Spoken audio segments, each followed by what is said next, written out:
അസ്സലാമു അലൈക്കും വറഹ്മത്തുള്ളാഹി വബറകാത്തു. പ്രിയമുള്ള സഹോദരങ്ങളെ, ഈ സമസ്ത മുസ്ലിയാക്കന്മാര്, അതായത് AP ആണെങ്കിലും ശരി, EK ആണെങ്കിലും ശരി, ദക്ഷിണയാണെങ്കിലും ശരി, സംസ്ഥാനമാണെങ്കിലും ശരി, ഇതെല്ലാം ഒരു നാണയത്തിന്റെ 4 വശങ്ങളാണ്. ഇതൊക്കെ ഖുറാഫത്തിന്റെ കാര്യത്തിലും കള്ളക്കറാമത്തിന്റെ പേരിലും പിന്നെ കാര്യത്തിലാണെങ്കിലും മാലയാണെങ്കിലും മൗലിദാണെങ്കിലും ജാറ വ്യവസായം ആണെങ്കിലും ഇതെല്ലാം ഇവർ ഒറ്റ കൈയാണ്. എല്ലാത്തിനും ഒറ്റക്കെട്ടായിട്ട് ഇവർ മുന്നോട്ട് പോകും.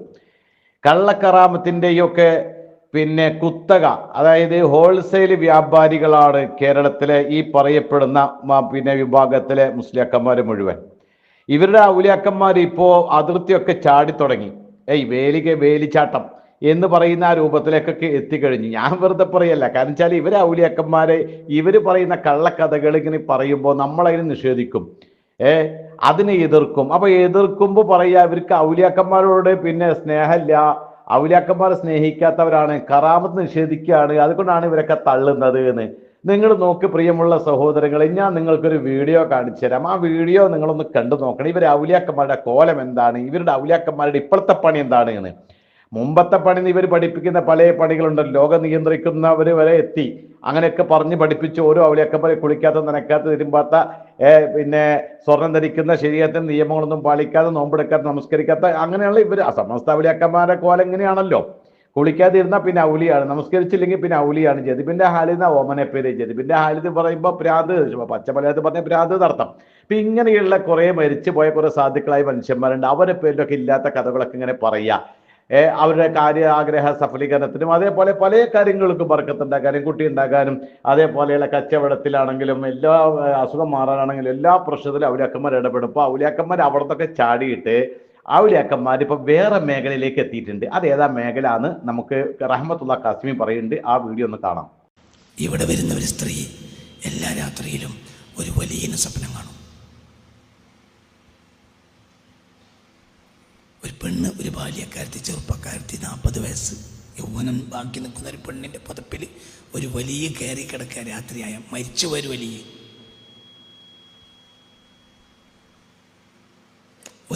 മനസ്സിലായില്ല, മരിച്ചു പോയ ഒരു വലിയ ഇവിടെ വന്നിന്നോട് പറഞ്ഞതാ, എൻ്റെ പുരയിലൊന്നും പറഞ്ഞതാ. രാത്രിയായി ഉറങ്ങാൻ കിടന്നാൽ ഈ വലിയ വന്നിട്ട് ഈ പുതപ്പ് കയറും. പിന്നെ ഒരു പെണ്ണിനെ പുരുഷൻ എന്തൊക്കെ ചെയ്യോ അതൊക്കെ ഈ പെണ്ണിനെ ചെയ്യും. അപ്പം ഈ പെണ്ണെന്ത് വിചാരിക്കും, മരിച്ചവരല്ലേ, ഒരിക്കൽ തെക്കിരിപ്പുണ്ടാവില്ലല്ലോ, അപ്പം ആറാമാവില്ലായിരിക്കും. ജീവിതകാലത്ത് പൂതി ഉണ്ടാവും, വിവാദത്തോണ്ട് അതിന് നേരം കിട്ടിയിട്ടുണ്ടാവില്ല, തിരിഞ്ഞിട്ടില്ല. അങ്ങനെ ഒരു ദിവസം ഈ പെണ്ണ് ഈ പത്രാസ് പറയാൻ വേണ്ടിയിട്ട് എവിടേക്ക് പോയി, തൃപ്പഞ്ചി പോയി. ആ കൊടിമരത്തിൻ്റെ അപ്പുറത്തുള്ള ആ ബിൽഡിങ്ങിൻ്റെ സൈഡിൽ ഉസ്താദ് ഇരിക്കുന്ന സമയത്ത് അങ്ങോട്ട് പോയിട്ട് പറഞ്ഞു, എൻ്റെ അടുത്ത് ഇന്നാലില്ല മഹാൻ്റെ പേര് എനിക്കറിയാത്തതുകൊണ്ടല്ല, ഞങ്ങളോട് പറയാൻ പാടില്ല. എൻ്റെ അടുത്ത് ഇന്നാലില്ല മഹാൻ്റെ പേര് എനിക്കറിയാത്തതുകൊണ്ടല്ല, ഞങ്ങളോട് പറയാൻ പാടില്ല. വരുന്നുണ്ട്, എല്ലാ രാത്രിയും വരും, എൻ്റെ പുതപ്പിലേക്ക് വരും എന്ന് പറഞ്ഞ് ചിരിച്ചുകൊണ്ട് സന്തോഷത്തിൽ. അപ്പോൾ ഈ സ്ത്രീ എന്നോട് പറഞ്ഞ, ഈ സ്ത്രീ ഇന്ന് കോഴിക്കോട് ജില്ലയിലുണ്ട്, മരിച്ചിട്ടില്ല. ആ സ്ത്രീ പറഞ്ഞു, എന്നെ ഒന്ന് കടുപ്പിച്ചത് നോട്ടം. അപ്പോൾ ഒരു സാധനം എൻ്റെ തടിമന്ന് ഒരു മേലക്കരി സാധനം, അങ്ങനെ എന്തോ ഒരു പാമ്പോ എഴുചന്തോ എന്തോ തലമ കയറിയിട്ട് ഇങ്ങോട്ട് ഇറങ്ങിപ്പോണത് പോലെ എനിക്ക് തോന്നി. ഇന്നങ്ങോട്ട് നോക്കി. നാലിന ഒലിയപ്പാപ്പ എൻ്റെ അടുത്ത് രാത്രി വന്ന് എൻ്റെ ഒപ്പം കിടക്കലുണ്ട് എന്ന് പറഞ്ഞപ്പോൾ ഞാൻ ചിരിച്ചോണ്ടാ പറഞ്ഞത്, സന്തോഷത്തിൽ. കാരണം എന്നത് തിരഞ്ഞെടുത്തല്ലോ എന്നുള്ള സന്തോഷം. അപ്പം എന്നെ ഒന്ന് രൂക്ഷമായിട്ടൊന്ന് നോക്കി. അപ്പം എൻ്റെ മൂർത്തവും മുതലൊരു സാധനം അങ്ങനെ ഇറങ്ങിപ്പോണ മാതിരി എനിക്ക് തോന്നി. അതണ്ട് ഇറങ്ങി. അപ്പോൾ പറഞ്ഞു, തിരിഞ്ഞു നോക്കിക്കളാണ്. തിരിഞ്ഞു നോക്കുമ്പോൾ നഗ്നനായ കറുകറുത്ത മനുഷ്യൻ ഓടണ കണ്ടു. ഞാൻ ഇനി വരൂലട്ടോ എന്നും പറഞ്ഞു. പിന്നെ വന്നിട്ടില്ല. എങ്ങനെയുണ്ട് ഇത്? ഈ സ്ത്രീ എന്നോട് ഇവിടെ വന്ന് പറഞ്ഞതാ. റഹ്മത്തുള്ള ഖാസിം ഇപ്പൊ ജദിബിന്റെ ഹാളിലാണ്. ഇപ്പൊ ചികിത്സിച്ചു കഴിഞ്ഞാൽ അതല്ല അദ്ദേഹത്തിന് നോർമലായിട്ട് കിട്ടണമെന്ന് ആഗ്രഹിക്കുന്ന അനുയായികളൊക്കെ ഉണ്ടെങ്കിൽ എത്രയും പെട്ടെന്ന് മാനസികാരോഗ്യ കേന്ദ്രത്തിലേക്ക് കൊണ്ടുപോയി ചികിത്സിച്ചാൽ നോർമലായിട്ട് കിട്ടും. അല്ലെങ്കിൽ സമസ്തക്ക് ഒരു ഔലിയായിനെ കിട്ടും. നോക്ക് നിങ്ങൾ പ്രിയമുള്ള സഹോദരങ്ങളെ, റഹ്മത്തുള്ള ഖാസിമി പറഞ്ഞു വെച്ച ആ ഒരു കറാമത്ത്. ഏതോ ഒരു സ്ത്രീ, പിന്നെ ആ സ്ത്രീ അത് പറയാൻ വേണ്ടി തൃപ്പനച്ചില പോയത്. കൊടിമരം നമുക്കറിയാലോ, 10 ഹജ്ജിന്റെ കൂലിയാണ്. അവിടെ പോയിട്ടൊന്ന് തവാഫ് ചെയ്താൽ എന്ന് പഠിപ്പിച്ച മഹാന്മാരാണ് ഇവരൊക്കെ. അപ്പൊ അവിടെ പോയിട്ടാണ് ഈ സ്ത്രീ ഈ കാര്യം പറഞ്ഞു. പിന്നെ മൂപ്പരോട് പ്രത്യേകമായിട്ടൊക്കെ പറഞ്ഞു. ഇപ്പോഴും സ്ത്രീ ജീവിച്ചിരിപ്പുണ്ട്. ഇപ്പൊ ഇവർ ഔലിയാക്കന്മാരെ കോലം എന്ന് വെച്ചാല്, ഔലിയാക്കന്മാർക്ക് ഇപ്പോ വീട് വീടാന്തരം കയറി സ്ത്രീകളായിട്ട് ശാരീരികമായ ബന്ധപ്പെടലാണെന്നാ മറ്റുള്ള മേഖല. അതിനിപ്പോ റഹ്മത്തുള്ള ഖാസിം പറയും ന്യായം എന്താണെന്നറിയോ? ജീവിച്ചിരിക്കുമ്പോ ഇബാദത്തിലല്ലേ, ഈ പണിക്കൊന്നും നേരം കിട്ടിയിട്ടില്ലല്ലോ എന്ന്.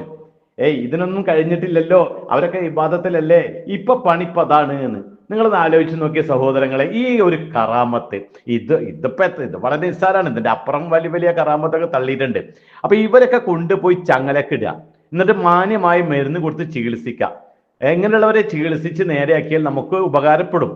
കാരണം ഇവരെ ബുദ്ധിയൊക്കെ ഒന്ന് ലെവലായി കിട്ടണ പറയാൻ പറ്റൂലല്ലോ, അല്ല എപ്പോഴും ഹിദായത്ത് കൊടുക്കാന്ന്. അതല്ലെങ്കിൽ സമസ്തക്ക് ഒരു ജാറ ഉറപ്പാണ്. കാരണം ഈ വക കറാമത്തുകളാണ് എന്തെല്ലാം, ഇതിനൊരു കയ്യും കണക്കൊന്നുമില്ലല്ലോ, ഇതിന്റെ അവസാനമല്ലല്ലോ. ഓരോ ദിവസവും ഈ ചങ്ങാതിമാര് ഇയാൾ ഈ റഹ്മത്തുള്ള ഖാസിമി അല്ലെങ്കിൽ അതിന്റെ അപ്പുറത്തേക്കുള്ള കുറെ സാധനങ്ങൾ ഉണ്ടല്ലോ, ഇവരൊക്കെ വന്നിട്ട് ഇവരിപ്പോ ഇങ്ങനെ പറയുന്നതിന് ഒരു അവസാനവും ഇല്ല. ഇതൊക്കെ ഏറ്റെടുക്കാൻ ഈ സമൂഹത്തിലെ കുറെ ജനങ്ങളുണ്ട്. ഇവര് ഉത്ബുദ്ധരായാലേ, അതായത് ഇങ്ങനെയുള്ള മുസ്ലിയാക്കന്മാർ ഈ കറാമത്ത് പറഞ്ഞ് ജനങ്ങളെ പിഴപ്പിക്കാൻ വേണ്ടിയും, അതേപോലെ ജാറത്തിലൊക്കെ ഈ കറാമത്ത് പല ഔലിയാക്കന്മാരാണെന്നും പറഞ്ഞ് അവർ ജാറത്തിലൊക്കെ ആനയിക്കുമ്പോൾ അത് പൊതുജനങ്ങളാണ് കൃത്യമായിട്ടൊന്ന് കാര്യം പഠിച്ചു മനസ്സിലാക്കേണ്ടത്. ഇതൊക്കെ ജനങ്ങളെ നിങ്ങളെ ചൂഷണം ചെയ്യാണ്. അതുകൊണ്ട് ഇതൊന്നും ഇസ്ലാമിലുള്ളതല്ല. അതൊന്നും കൃത്യമായിട്ട് അള്ളാഹു റസൂലും പഠിപ്പിച്ച മാർഗങ്ങൾ തന്നെ ഇഷ്ടം പോലെ ഉണ്ട്. ഖുർആൻ പഠിപ്പിച്ച ബീവിമാരും അവരെ കറാമത്തുകളും പറയാറുണ്ട്. അതൊന്നും ഇവർക്ക് പറ്റൂല. അവർ തിന്നാൻ പറ്റൂലല്ലോ. ഇതാവുമ്പോ ജനങ്ങളെ അങ്ങോട്ട് പിന്നെ ഇവർ പറയുന്ന മക്കാമിലേക്ക് വലിച്ചു കൊണ്ടുപോവുകയും ചെയ്യാം. അതോടൊപ്പം തന്നെ പല പൈസ ഉണ്ടാക്കുകയും ചെയ്യാം. എന്തെല്ലാം രൂപങ്ങളാണ് നിങ്ങൾ ആലോചിച്ച് നോക്കി. അപ്പൊ ഇവര് സമസ്തയുടെ ഔലിയാക്കന്മാര് റഹ്മത്തുള്ള ഖാസിം പറഞ്ഞ പോലെ ഔലിയാക്കന്മാർക്ക് ഇപ്പൊ രാത്രി ഉറക്കല്ല. അവരിങ്ങനെ വീട് വിടാതെ ഇങ്ങനെ കയറുകയാണ്. ഇതാണ് ഇവരുടെ അവസ്ഥ. ഇസ്ലാമിനെ പറ്റി പഠിക്കാൻ ആഗ്രഹിക്കുന്ന, അല്ലെങ്കിൽ തന്നെ ഇസ്ലാമിന്റെ ശത്രുക്കള് പിന്നെ പല്ലും നഖവും ഉപയോഗിച്ച് വരെ ഇസ്ലാമിനെ തകർക്കാൻ വേണ്ടി കാത്തുകയാണ്. അതിന്റെ ഇടയിലാണ് ഇപ്പൊ ഈ വക കോലാഹലങ്ങളൊക്കെ. അപ്പൊ ഇവരൊക്കെ ചങ്ങലക്കെട്ട് മര്യാദക്ക് ചികിത്സിക്കുകയാണെങ്കിൽ ഇപ്പൊ നോർമലാക്കി കിട്ടും. അല്ലെങ്കിൽ ഇപ്പൊ ജദിബിന്റെ ഹാളിൽ കൃത്യമായി ജദിബിന്റെ ഹാളിലെത്തിയാൽ പിന്നെ സമസ്തക്കാർ ചികിത്സിക്കൂല. എന്താണ് ഒരു ഔലിയ റഹ്മത്തുള്ള ഖാസിമൊക്കെ മരിക്കുകയാണെങ്കിൽ പിന്നെ ജാറം കെട്ടിപ്പോക്കി എത്ര രൂപ വരുമാനം കിട്ടാന്നറിയും. അതിനുവേണ്ടി കണ്ണ് നട്ടിരിക്കുന്ന കുറെ ആൾക്കാർ വേറെ ഉണ്ട്. ഇവർ മരിച്ചു കിട്ടുന്നു, ഇവരാരും ചികിത്സിക്കൂല. മാനസികമായിട്ട് സമനില തെറ്റിയ ഒരാളെയും ഇവർ ചികിത്സിക്കൂല. മതപുരോഹിതന്മാരാണെങ്കിലേ അതേസമയം ഇവരെ വീട്ടിലൊക്കെ ഇവർ കൊണ്ടുപോകുമ്പോൾ ചികിത്സിക്കുകയോ ചെയ്യില്ല. അതപ്പോൾ അവർ ജാറം കെട്ടാൻ പറ്റില്ല, പൈസ കിട്ടില്ല. ആ സമയത്ത് ഇങ്ങനെയുള്ള കുറെ ആൾക്കാരൊക്കെ ആണെങ്കിൽ മരിച്ചു കഴിഞ്ഞ് ജാറം കെട്ടി പൊക്കിയിട്ട് തിന്നാൻ നല്ല സുഖമാണ്. നിങ്ങൾ അപ്പൊ ഇതാണ് ഇവർ ഔലിയാക്കന്മാരെ പോലെ. ഇതിനെ എതിർത്ത് കഴിഞ്ഞാൽ പറയും കണ്ടോ ഔലിയോട് സ്നേഹമില്ല, അവർ ഔലിയാക്കന്മാർ നിഷേധിക്കുന്നു, ഇവർ കറാവുന്ന നിഷേധികളാണ്, ഇവരോട് കാണാൻ പാടില്ല, മിണ്ടാൻ പാടില്ല, സലാം ചെല്ലാൻ പാടില്ല, അവരെ പ്രസംഗം കേൾക്കാൻ പാടില്ല, സീഡി കേൾക്കാൻ പാടില്ല എന്നൊക്കെ പറഞ്ഞിട്ട് ഉപരോധം ഏർപ്പെടുത്തുക. എന്നിട്ടോ ഇവർ ഇതേപോലെയുള്ള ഈ ലൈംഗിക ചൊവ്വയുള്ള കറാമത്തുകളൊക്കെ പ്രചരിപ്പിച്ചുകൊണ്ടേയിരിക്കുക. ഇത് ഏറ്റെടുക്കാൻ കുറെ സമൂഹത്തിലെ കുറെ നിരപരാധികളായ കുറെ ആൾക്കാരും സഹോദരിമാരും എല്ലാവരും ഇതിന്റെ പുറയിൽ കൂടെ ഇങ്ങനെ നടക്കുക. ഇതാണ് അവസ്ഥ. അപ്പൊ ഇതൊക്കെ അവസാനിപ്പിക്കാനുള്ള കേരളത്തിലെ ജനങ്ങളെ ഉത്ബുദ്ധരായാൽ മതി. അവർ കൃത്യമായി ദീൻ പഠിച്ചാൽ. ദീൻ പഠിക്കാൻ പാടില്ലല്ലോ. ദീൻ പഠിച്ചു കഴിഞ്ഞാൽ ഇവരെ വായിട്ടടിക്കും, പിന്നെ ഇവർക്ക് വരുമാനം കിട്ടൂല. ജനങ്ങൾ പഠിക്കാൻ പാടില്ല. അതിനനുസരിച്ച് പുതിയ കറാമത്തുകൾ ഇവർ തട്ടിക്കൂട്ടി ഇവർ കൃത്യമായിട്ട് അവതരിപ്പിക്കും. അപ്പൊ പൊതുജനം ചുരുക്കി പറഞ്ഞാൽ ഖുർആൻ പറഞ്ഞ പോലെയാണ്. ഗ്രന്ഥം ചുമക്കുന്ന കഴുതാന്നൊക്കെ പറയില്ലേ, അതേപോലെ ഇപ്പൊ മുസ്ലിയാക്കന്മാര് അതേ രൂപത്തിലുള്ള ഒരു അവസ്ഥയിലാകാൻ പാടില്ല. അതായത് കുറച്ചൊക്കെ ബുദ്ധിയൊക്കെ അള്ളാഹു തന്ന ആ ബുദ്ധിയൊക്കെ നമ്മളൊന്ന് ഉപയോഗിക്കണം. കുറെയൊക്കെ ഇത് കാണുമ്പോൾ കേൾക്കുമ്പോൾ ഇതിൽ എന്തത് ഇങ്ങനെ വരുന്ന പറയുന്നത് അങ്ങനെയും ചിന്തിക്കേണ്ടത്. അള്ളാന്റെ ദീനല്ലേ കൂട്ടരെ. ഇത് കുറെ വന്ന് ഇങ്ങനെ വിളമ്പുമ്പോൾ ഇത് എന്താ നിങ്ങൾ ഇങ്ങനെ പറയുന്നത്, ഇതൊക്കെ ഇസ്ലാമിനുണ്ടെന്ന് പറയാം. അത് ആരും ഇല്ല, അതങ്ങ് കേൾക്കാൻ തന്നെ മിണുങ്ങുക. ഇതാണ് അവസ്ഥ. അള്ളാഹു കാത്ത് രക്ഷിക്കട്ടെ. അസ്സലാമു അലൈക്കും വറഹ്മത്തുള്ളാഹി വബറകാതുഹു.